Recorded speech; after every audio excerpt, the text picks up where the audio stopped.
Dakilang Ama, aming Diyos, salamat po muli ng marami sa buhay, lakas, maging sa pagpapala na patuloy naming natatanggap.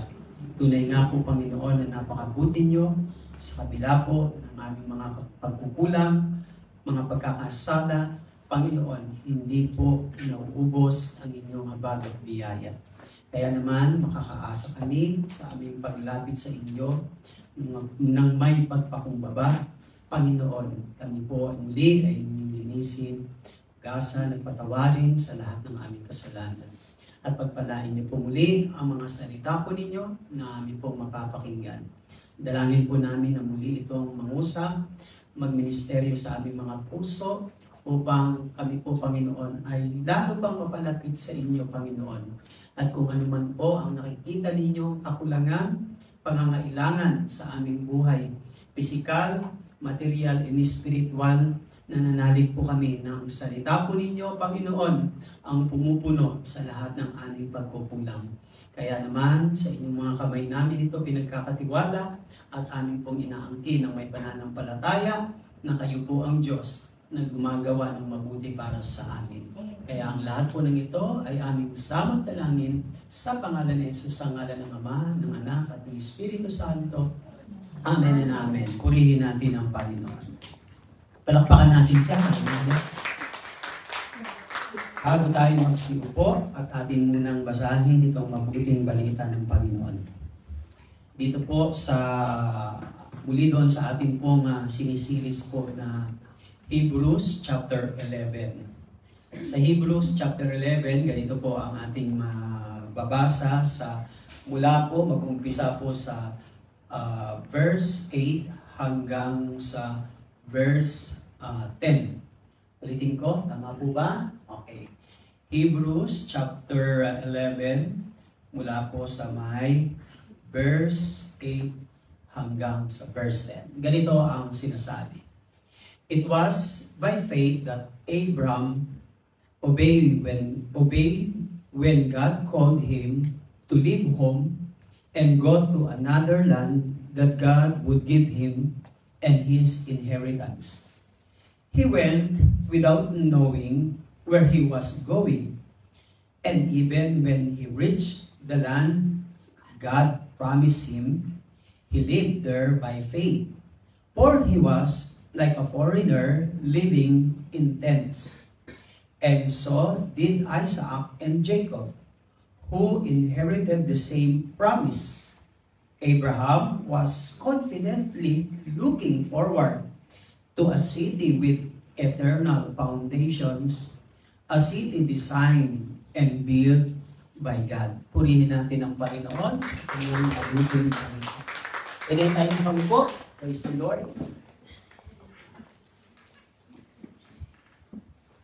Hallelujah. At siyempre, katulad po ng ating pong tinatalakay na about the Hebrews 11, sa series po na ito ng ating pong The Hall of Faith or the Heroes of Faith. Konting review ulit tayo mga kapatid. Noong May 17, Friday, 2024, yung ating pong tinalakay is Abel, the Pleasing Faith. Tuesday po yun, Friday po yun. Tapos, ng May 21, and that was Tuesday, ang ating pong tinalakay is Enoch, the Walking Faith.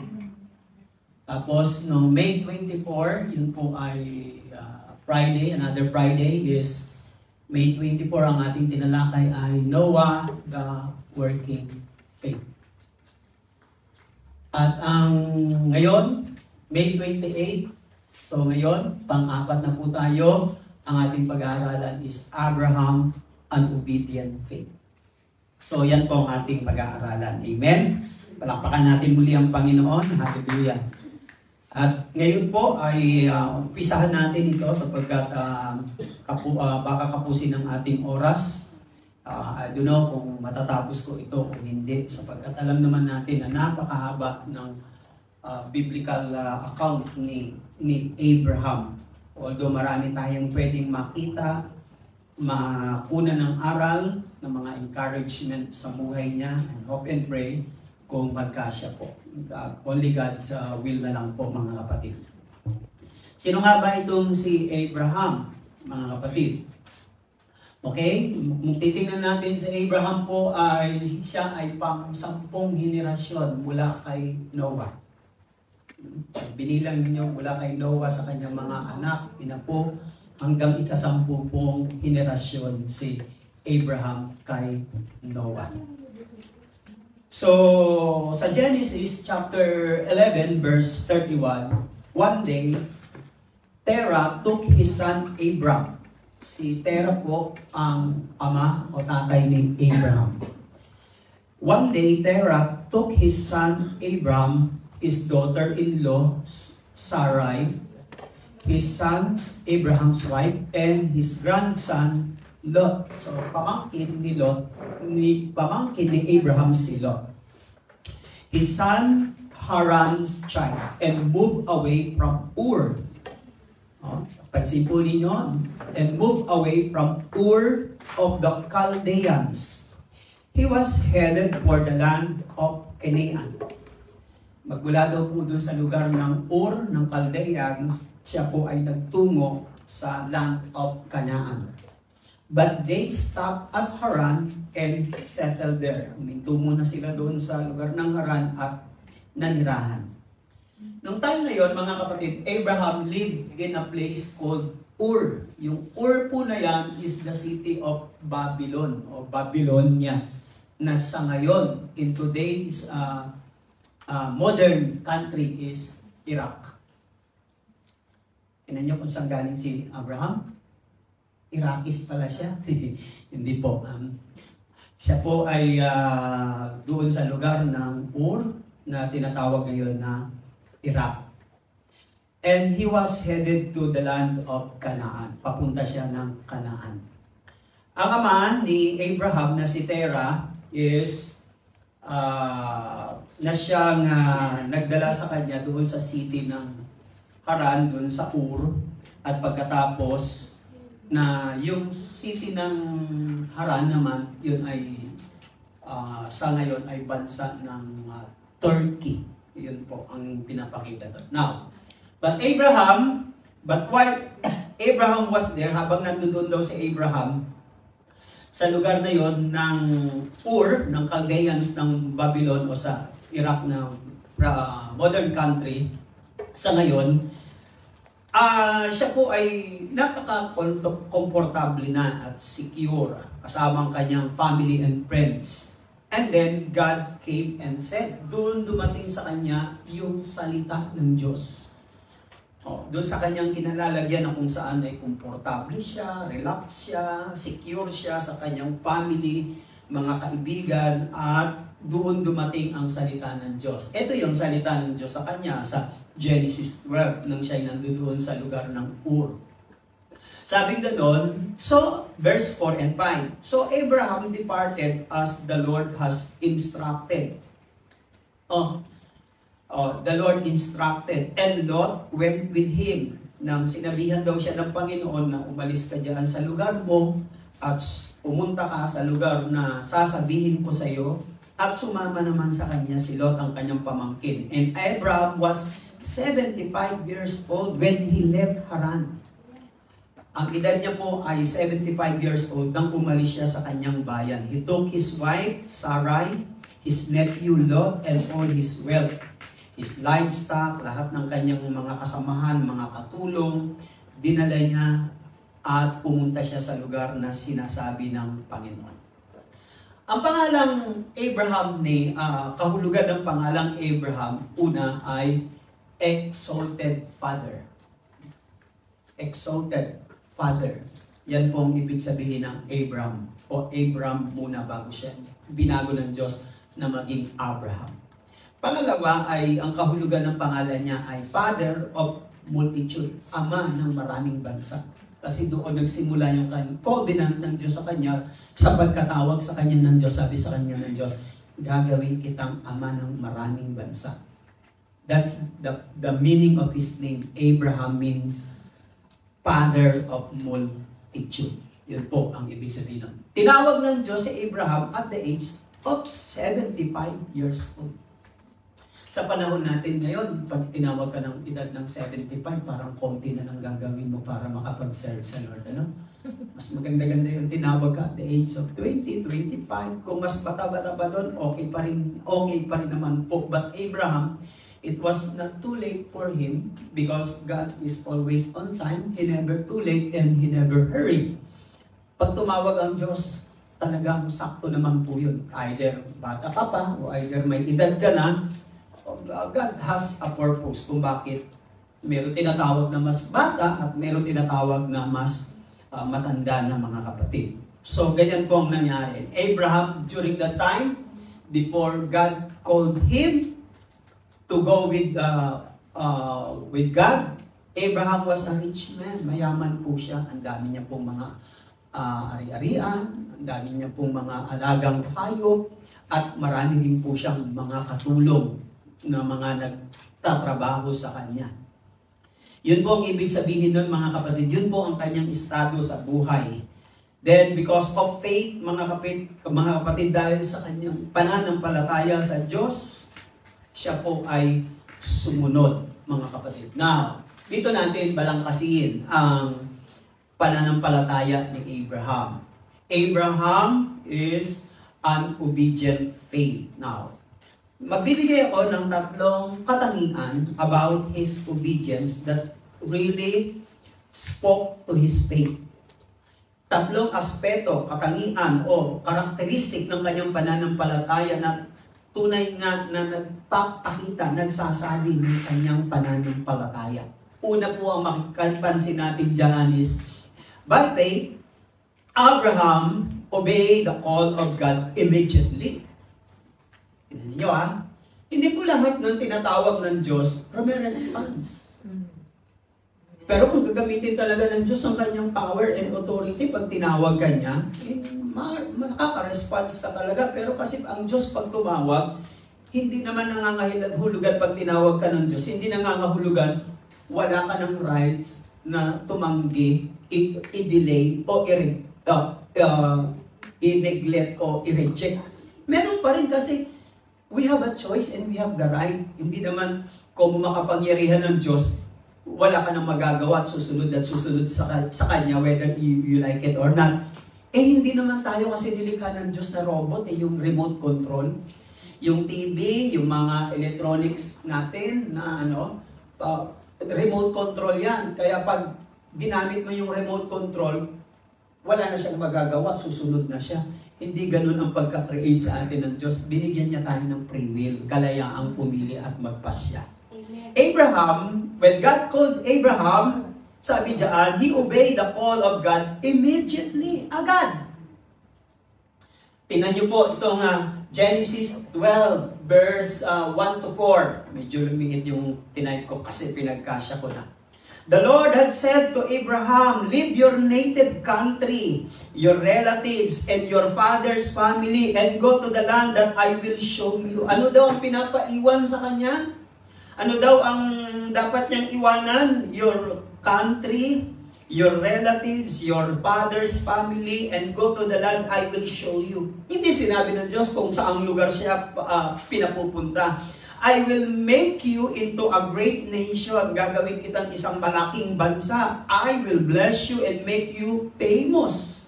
May mga taong sila ang tumatrabaho para maging great, maging famous sila, di ba? But iba kay Abraham, ang Diyos ang gagawa sa kanya para maging famous siya. And actually, Abraham is so famous kasi yung lahi ng Muslim at lahi ng mga Christian, galing sa kanya ng mga Hudyo.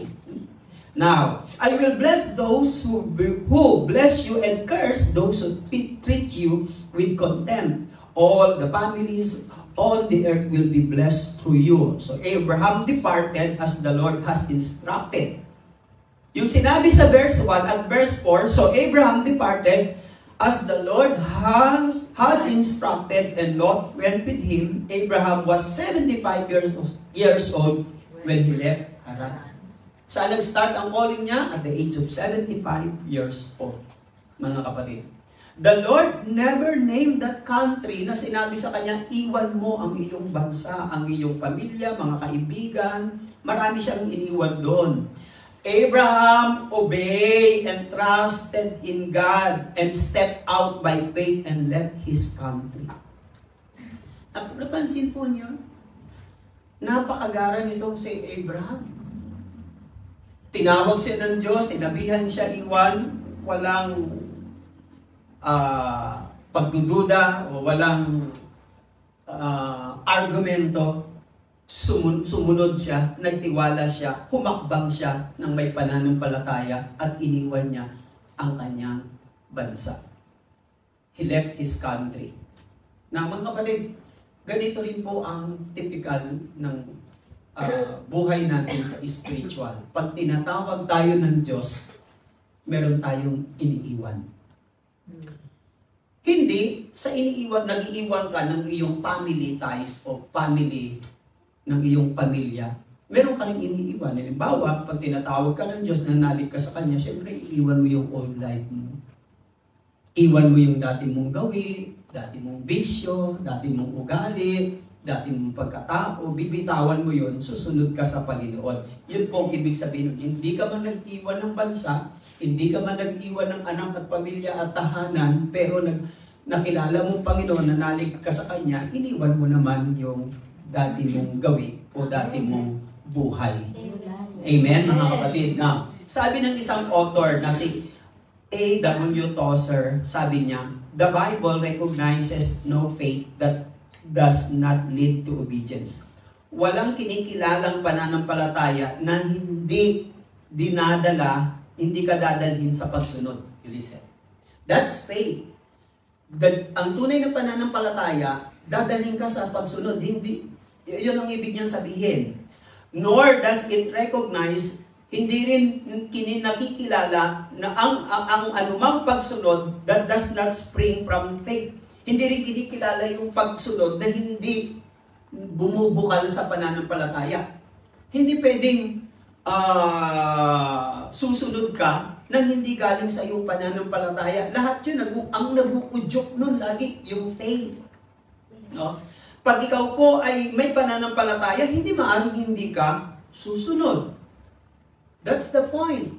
Faith leads you to obedience. At hindi naman pwedeng sumusunod ka na hindi galing sa iyong faith. Yan ang sabi ni A.W. Tozer, isang Christian author.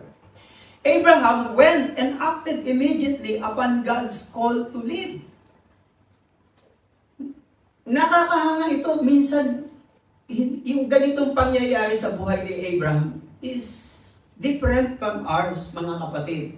Tingnan po ninyo yung kanyang iniwan. I-enumerate ko lang. What did he have to leave? Una, he left home.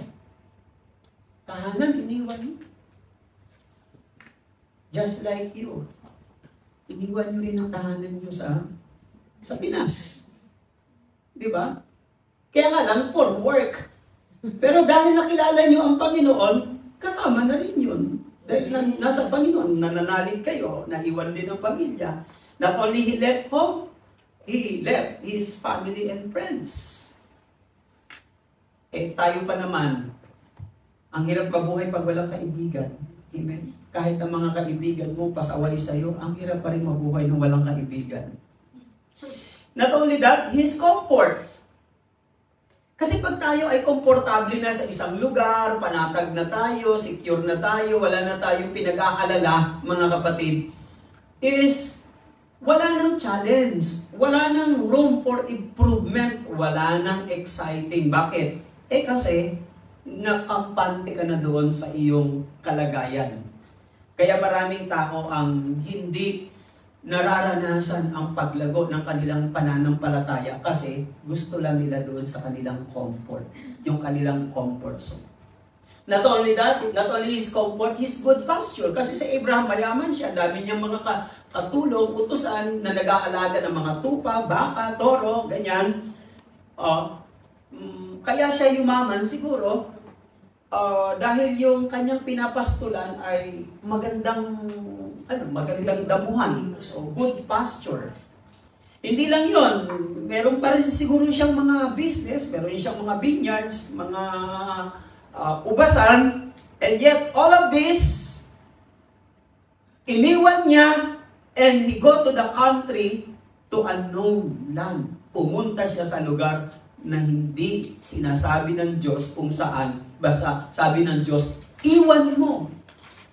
Abraham, faith, mga kapatid. Anong una nating step is Abraham obeyed the call of God immediately. Agad. Yan ang magandang tanong. Tanong sa atin ng Panginoon, have you ever been separated or lived from those whom you love? Pag tinignan natin yung pagsunod ni Abraham, parang bulag na pagsunod. Bulag. Wala naman nakalagay sa Bible na faith blind. Walang faith blind sa Bible. Kaya nga lang, doon sa character ni Abraham, parang hindi tanggap sa mundong ito. Susunod ka, hindi mo na nakita, hindi ka nagtanong, hindi mo inalam kung saan pupunta. When God called Abraham to leave his family and friends and home behind, mga kapatid, why? He did not begin to ask God for reason. Tayo po ay madalas po magtanong, Lord, give me a little time. Susunod po ako sa iyo, pwede mo bang bigyan mo muna po ako ng panahon? Parang pag may inaangkay tayo, sis, atoy ka naman sa El Shaddai. Sis, saka na lang, bigyan mo muna ako ng panahon. Ganon, di ba? Si Abraham, wala siyang ganon.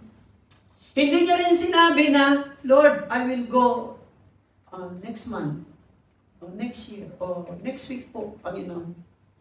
Hindi naman niya sinabing, Lord, ipapalibing ko muna ayusin ko muna yung aking visa, ayusin ko muna yung aking negosyo. Walang ganon, mga kapatid. So makikita natin, he didn't delay or ask further clarification sa kanyang pagsunod. Walang arguments between him and God. Ganyan si Abraham. No reason, no hesitation. Mga kapatid, sabi po ng isang author na si Thomas Kempis. Ba't may A doon sa gitna? Sabi ni Thomas Kempis, instant obedience is the only kind of obedience there is. Ang agaran o agad na pagsunod ay natatangi lamang na pagsunod na nararapat o nandoon. Delayed obedience is disobedience. Pag ang Diyos pala, tinatawag ka niya, inuutusan ka niya, may pinapagawa siya sa iyo, kahit gawin mo yon, bawa ngayon mo narinig, ngayon inutos, tapos ginawa mo sa susunod na araw o sa sunod na linggo, hindi pa rin po masasabing obedience because delayed obedience is not obedience. Bakit? Sa Diyos kasi napakahalaga ng now, ngayon eh. Bakit? Malay mo, hindi ka magigising bukas. Di sayang naman yung inaalok niya sa'yo ng salvation. Merong isang mag-ama na inuutosan niya yung kanyang anak na lalaki, ang daming reklamo at kung sumunod man, laging delay, laging late. Nahihirapan siya kung paano niya madidisiplina ng kanyang anak. And then, the time comes na yung anak na ito ay pumasok nag-join sa Marine Corps. Nag-join siya sa Marine Corps. And then, doon dumating ang time na nahirapan siya, na-train siya, na-testing siya, hanggang sa na-mold siya, na-shape sa pagkatapos ng kanyang vacation, nang dumating ang vacation, nagkaroon siya ng vacation from training sa Marine Corps. Sabi ng kanyang father, kamusta? Anong natutunan mo?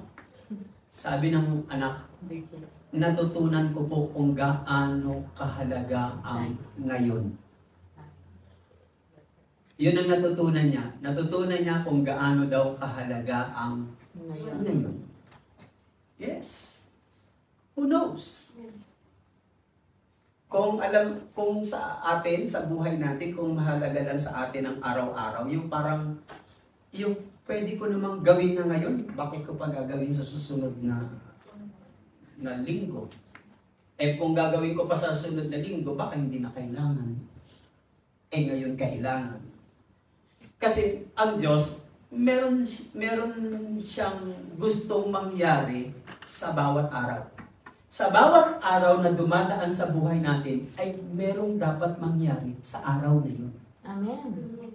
Ganun eh. Parang ako. Yung araw ng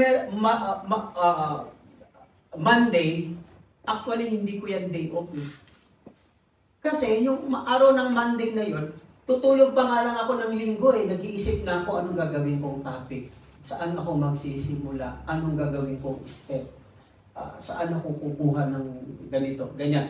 Tapos, itatype ko muna yon kasi kailangan kong itype para ililipat ko naman sa PowerPoint. So nakaupo na ako niyan. Ang pahinga ko lang yan, tatayo ako ng 11:30, pupunta ako ng Red Market, bibili ako ng lunch. Pagka lunch ko, katatapos ko lang uminom ng tubig, babalik ulit ako sa desktop, aayusin ko naman yung slide. So, yun ang araw na kailangan mangyari sa akin. Para Martes, meron na akong isi-share, meron na akong ito-talk. Tapos, yung Merkules at Webes, gagawa naman ako doon para naman sa Friday. Pagkatapos sa Friday, Saturday, di Friday gawain natin, Saturday, gano'n na naman ang gagawin ko para meron akong itutok sa Sunday. Doon lang umiikot ang buhay ko. Ganun lang kasimple. Yung araw na yun, kailangan mangyari. Hindi na nga ako makapag-shopping. Hindi ko naman masabing shopping yung sa Red Market. Eh, syempre, bibili ka doon. Hindi na kasi may hinahabol akong time eh. May hinahabol ako eh. At ang pinaka-pressure ko ganito kasi Saturday dapat alas 6 o alas 5 dapat tapos na yung lahat-lahat ng topic ko para relax na ako kinabukasan, family appointment. May time na napupuyat ako kasi kailangan kong tapusin, kailangan kong habulin. At may time naman na parang ganito, nagawa ko na tapos nararamdaman ko parang hindi yata ito kung gustong di umpisa na naman ako, tatayo na naman ako ng alauna, alas 2 para bibilisan ko pa dahil may pumasok sa isip ko, bibilisan ko kagad, i-type kagad ng ganun-ganun, tapos kukuha ako ng mga konting commentary or insights para mabuo. Pressure sa akin, ang pinaka-pressure kong araw, Saturday. Tapos bago ako matulog, kailangan makapag-map ako para pagdating nila sa ang linis-linis ng floor. Maputi yung floor. Napaka-pressure. So, yun ang ibig sabihin nun. May mga araw na dapat mong gawin at mangyari sa bawat araw na dumadaan sa buhay natin. Dapat may mangyari ng araw na yun. Hindi pwedeng walang mangyayari. Kailangan gumawa ka, mga kapatid. Yun ang ibig kong sabihin doon. Now, papansinin natin is how many times we have been guilty of hesitating in our obedience. Gaano rin kadalas kung minsan ang ating pagsunod ay laging madalas delay. When we delay our obedience, we actually disobeying na po sa Diyos. Partial disobedience is still disobedience. Pangalawa, mga kapatid.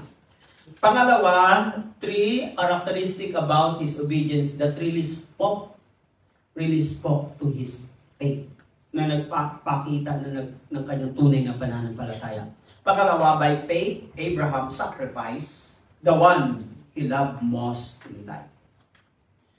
Dahil sa pananampalataya, ito yung katangian ng kanyang pananampalataya, sinakripisyo niya ang pinakamahal sa buhay niya. Kaya tatanungin ko, sino ang pinakamahal sa buhay niya? Isip-isip, sa 2-3. Pag buwisit ka inis ka na sa asawa mo, palagay ko hindi siya pinakamahal sa buhay. Palagay ko siguro, pag hindi anak ako. Ako, pinaka-precious sa buhay ko, siyempre, my wife and my children, family. Yun ang pinaka-precious sa buhay ko. Anin ko naman yung dami ng pera ko kung sira naman relasyon ko sa asawa ko, tapos yung mga anak kong layo-layo sa akin, hindi ko nararamdaman yung pagmamahal, ganun. Anin ko naman yun.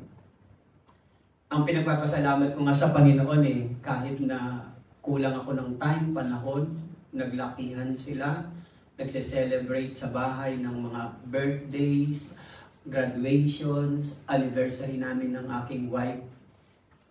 Sa buong 34 years from 1990 na nag-start na akong mag-serve, mga kapatid, ang pinagpapasalamat ko sa Panginoon, walang ibinigay na sakit na ulo ang aking pamilya. Siguro doon sa family ko, sa parents ko, yun, puro sakit ng ulo. Pero dito, wala. Yun ang pinagpapasalamat ko. Now, that is the most precious thing in our life is family, loved ones. Siguro secondary na lang sa inyo yung trabaho, pero talaga pamilya.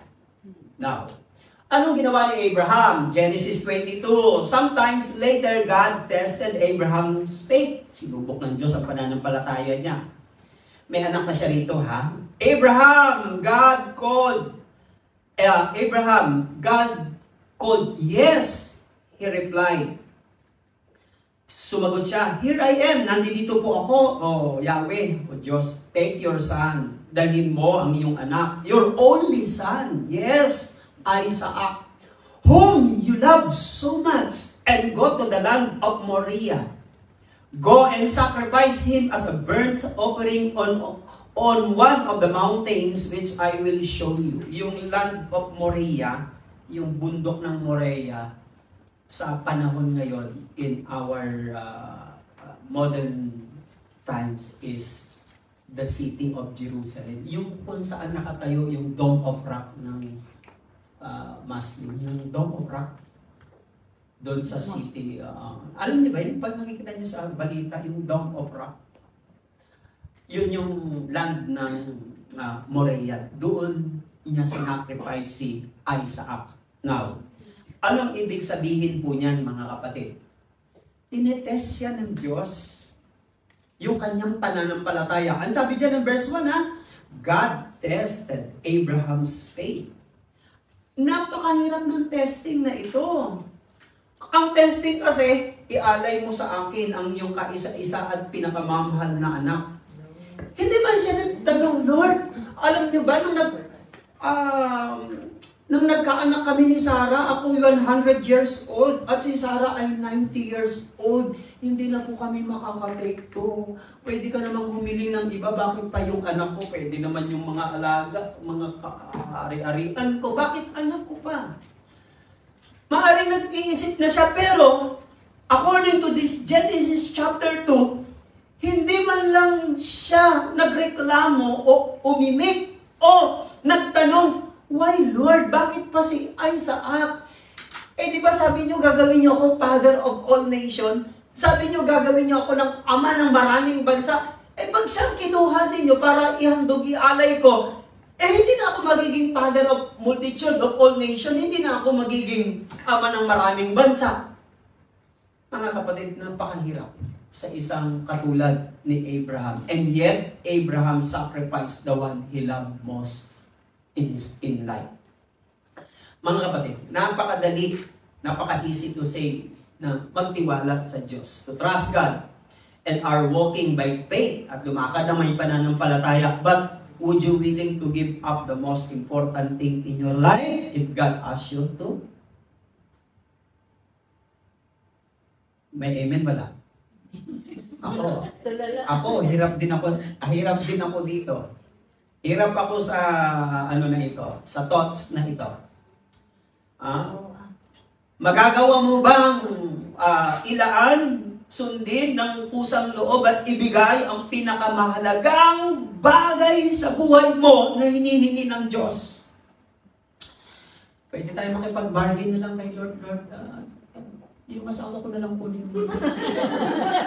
O kaya employer ko, pero kunin mo. Diba? Pwede ganun eh.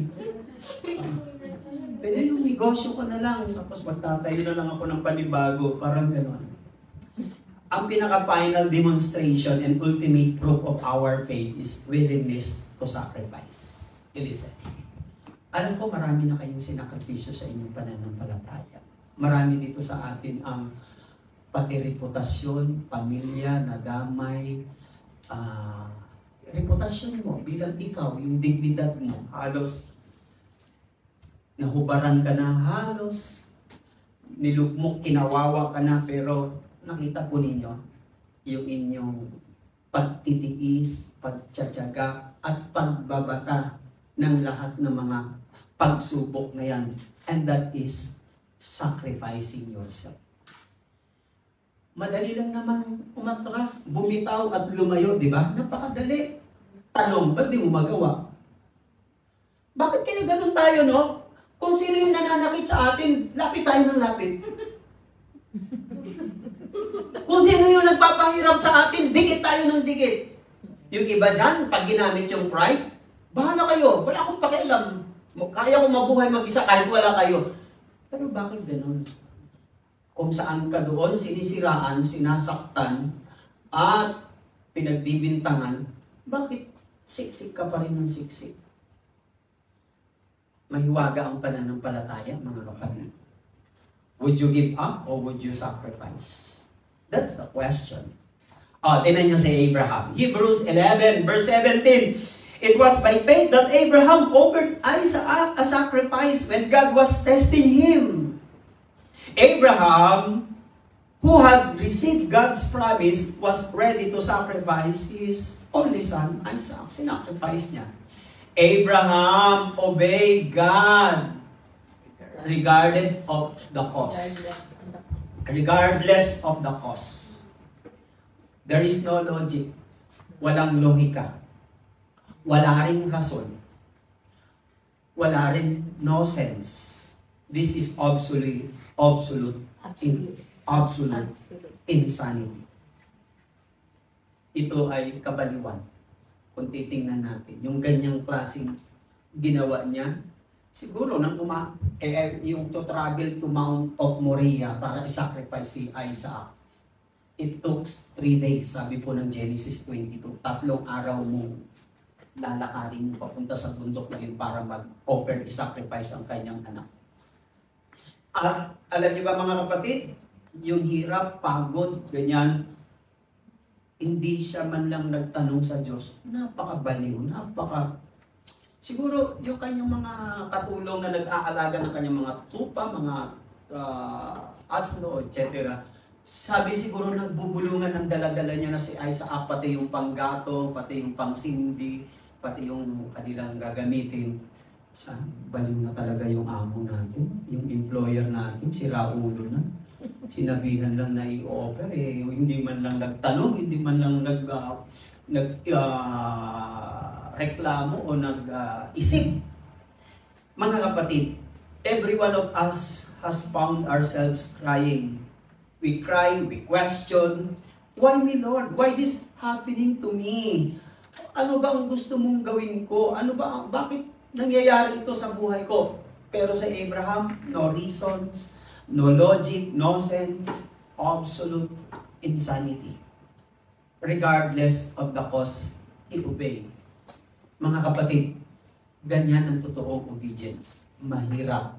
Pero kapag may pananampalataya ka, hindi mo uiindahin kahit na maraming hadlang pagsubok, kahit ano pang maging cost. I remember yung binatang mayaman, the story of the rich young man. Doon sa Luke chapter 18, habulin ko lang verse 18 and 29.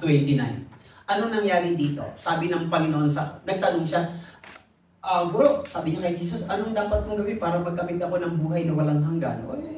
Ano sabi sa kautusan? Ibigin mo ang iyong Diyos at ibigin mo ang iyong kapwa. Then, patuloy sila ng pagkukwentuhan. Tapos, Sabi niya, ginagawa ko na po yan. Ang bata pa ako, practice ko na po yan. Sige, ginagawa mo na pala yan eh. Dahil okay naman siguro siya sa obedience niya sa law, doon siya tinest sa kanyang kayamanan. Dahil mayaman siya, doon siya tinest ni Jesus. Sabi ni Jesus, sige, ibenta mo yung mga ari-arian mo, tapos yung pinagbentahan, itulong mo sa mga dukha, at pagkatapos balik ka dito sa akin, sumunod ka sa akin. Ano nangyari? Ay, mga kapatid, ang nangyari, he loved his wealth more than God. Mas mahal niya ang kanyang kayamanan kaysa sa Diyos. Pangalawa, he cannot sacrifice his life for the call of Jesus. Tinitesting siya ni Jesus kung kaya niyang bitawan, kaya niyang isacrifice, kaya niyang iwanan regardless of the cost. Pero dahil mas importante nga sa kanya ang kanyang kayamanan, kaya, hindi niya nasakripisyo ang kanyang sarili para sa tawag ng Panginoon. This is the most difficult decision ng isang tao kapag tinatawag siya ng Diyos. Alam niyo, alin? Dahil sa pagtawag ng Diyos sa atin, may kasamang sacrifice sa buhay para lang tumugon at sumunod sa Kanya. When we decided for ourselves to follow, to obey Jesus, and that is a sacrifice. Meron ng sacrifice doon, mga kapatid. Amen ba? Palakpakan natin ang Panginoon. Now, sabi po ng isang author na si Corrie ten Boom, isa po siyang Dutch Christian Holocaust survivor during the Second World War. Sabi ganon, hold everything in your hands lightly. Hawakan mo sa iyong mga kamay ng magaang ang mga bagay ng magaang lang. Sakto lang. Otherwise, it will hurt when God opens your fingers.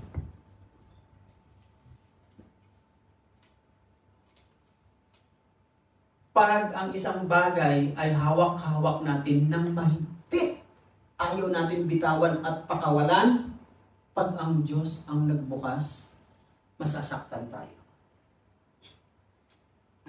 Kaya kita ninyo, ano yung mga karanasan ng maraming tao bago nang sila'y bumagsak, nalugi, nagkasakit, nagkaroon ng cancer. At the end, doon na nila nare-realize, sana nung pray pa ako, sana nung may pera pa ako, sana ginawa ko na lahat. Bakit di mo ginawa? Kasi ang ipit-ipit ng hawak mo ang control mo Di ba? Ngayon, dumating ang isang bigat na problema, pagsubok. Na-bankrupt ka, nagka-cancer ka, nawalan ka ng trabaho, iniwan ka ng asawa mo. Bakit? Yan ang ibig sabihin ng thoughts na ito Hold everything in your hands lightly. Otherwise, o kaya, it will hurt when God opens your fingers. Iba pag ang Diyos ang nagbukas ng hinahawakan mo na mahigpit. Masakit yun, mga kapatid. Sometimes, masakit magturo ang Diyos, pero kahit masakit magturo ang Diyos, siya rin naman ang magpapagaling. Amen! Amen? Talapakan natin ng Panginoon. And the last one. The last one is, Abraham's faith caused him to believe the promise of God. Pangatlong aspeto ng kanyang karakteristik ng kanyang pananampalataya na ipinakita ng kanyang pananampalataya, Abraham's faith caused him, naging dahilan sa kanya para manalig sa pangako ng Diyos. Ano pangako ng Diyos? Ito pangako ng Diyos. Verse 9 and 10 ng Hebrews 11, and even when he reached the land of God, promised him. Ano po yung lugar na yon? Kanaan po yon. Yung lugar ng Kanaan, yan po yung lugar na kung saan sa ngayon, yung tinatawag na Kanaan noon, ay yan po yung lugar na kung tawagin ay part ng halos sakop kasi mula sa basta Kanaan ngayon ay Israel hanggang sa Gaza hanggang sa West Bank, yung narinig nyo sa balita hanggang doon sa part ng northern sa Palestine. Malaki kasi yung sakop ng Canaan. Kasi as times goes by, umiiba-iba yung pangalan ng map noon, mga tawag noon napapalitan. Canaan noon, pero ngayon, ang dami ng sakop na lugar. Yung pong ibig sabihin noon, mga kapatid, lugar ng Canaan. Now, pansinin natin, sabi verse 9 and 10, and even when he reached the land, God has promised him, he lived there by faith. Nang nandoon na siya sa lugar na yon ng Canaan, nabuhay siya ng may pananampalataya, pero bago siya umalis sa sa Babylonia, para pumunta doon sa Canaan, hindi niya pa sinasabi ng Diyos at hindi niya pa nakikita. Abraham believed, si Abraham, nanalig po siya and obey God when he did not know when God would be. His promise will come true. Nanalig siya kahit hindi niya alam na kung kailan tutuparin ng Diyos ang mga pangako niya. Ang daming promises ng Diyos sa Bible, ang daming mga pangako. Pero nananalig ba tayo yung mga pangako na yun? Gagawin ng Diyos sa atin? Amen. Yan ang faith. Pangalawa, to fulfill His promises, magkakatotoo o mangyayari ang kanyang mga pangako. Why God was, kung paano ang Diyos kikilos tutupad sa kanyang pangako. Pero si Abraham ay hindi po siya natinag, hindi po siya nawalan ng pag-asa. Yung lugar na tutunguhan niya ay hindi niya pa nakikita dahil sinabi ng Diyos sa kanya, pinangako sa kanya ng Diyos, gagawin siyang ama ng maraming bansa at dadalhin siya sa lupang pangako, which is the promised land, the Canaan, and then he believed what God had promised to him. Abraham saw the invisible. He saw the invisible. Sabi ng Hebrew 11, 13, 14, all these people were still living by faith when they died. Yung mga taong ito na katulad din ng Abraham, kasama na dito sa Abraham, nabuhay sila ng may pananampalataya kahit pa sila ay namatay. They did not receive the things promised. Hindi nila natupad, hindi nila natanggap yung mga bagay na ipinangako sa kanila. They only saw them and welcomed them from a distance. Ang pinopoint kasi dito na promise, hindi yung promised land ng Canaan, kundi yung promised land na sinasabi, yung spiritual rest o yung tahanan ng Diyos. Yung mga believers noong unang panahon, minimithi nilang makita si Jesus. Maabutan si Jesus, yung Messiah. Hindi man nila nakita at yung pinangako ni Jesus na in my Father's house there are many mansions, pero naniwala sila. Kahit namatay sila, hindi nila natanggap yung pangako na yun, pero naniwala sila because they saw the invisible. And that is faith. Faith is confidence in the things that we did not see. Ang pananampalataya ay meron kang pagtitiwala na mangyayari ang mga bagay na hindi mo nakikita. Yes. Ano yung mga bagay na hindi natin nakikita sa ngayon? Pero naniniwala tayo na yun ay darating at mangyayari. And that is faith. Kaya nga, very powerful ang faith, mga kapatid. Because kung ano yung nasa isip natin at sinasabi natin at pinaniniwalaan natin na may pananampalataya, nangyayari. Pag ang iniisip mo negative, ang sinasabi mo negative, nangyayari din. Amen. Amen. Amen? Kaya be careful, mga kapatid. Amen. God promised told Abraham that He would give him a son and make him a great nation. At nangyari na. That's why, yan, sa Abraham at napakaraming lahi. Isa na tayo doon, mga kapatid. Amen? Amen. Tumayo tayong lahat at tayo'y tumapit sa Panginoon. Hallelujah. Panginoong Diyos, salamat po ng marami sa mga salita po ninyo muli na amin pong pinag-aralan. Salamat po sa mga inspirasyon.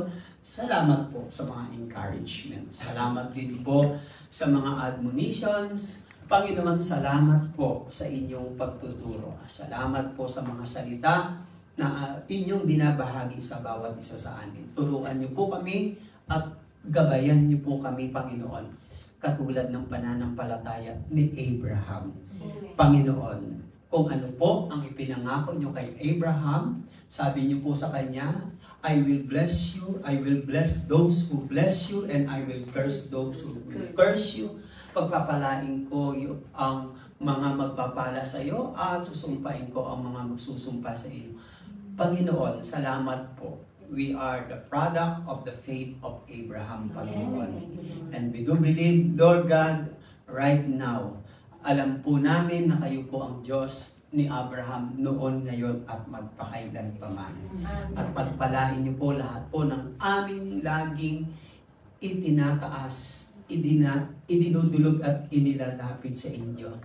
By faith, Lord, we claim your promises na ito'y mangyayari sa buhay namin sa tamang panahon, sa iyong kalooban, sa inyong pagkilos, sa inyong habag at biyaya. Amen. Kaya, Panginoon, turuan niyo po kaming sumunod, magsakripisyo, lumakad ng walang pag-aalinlangan.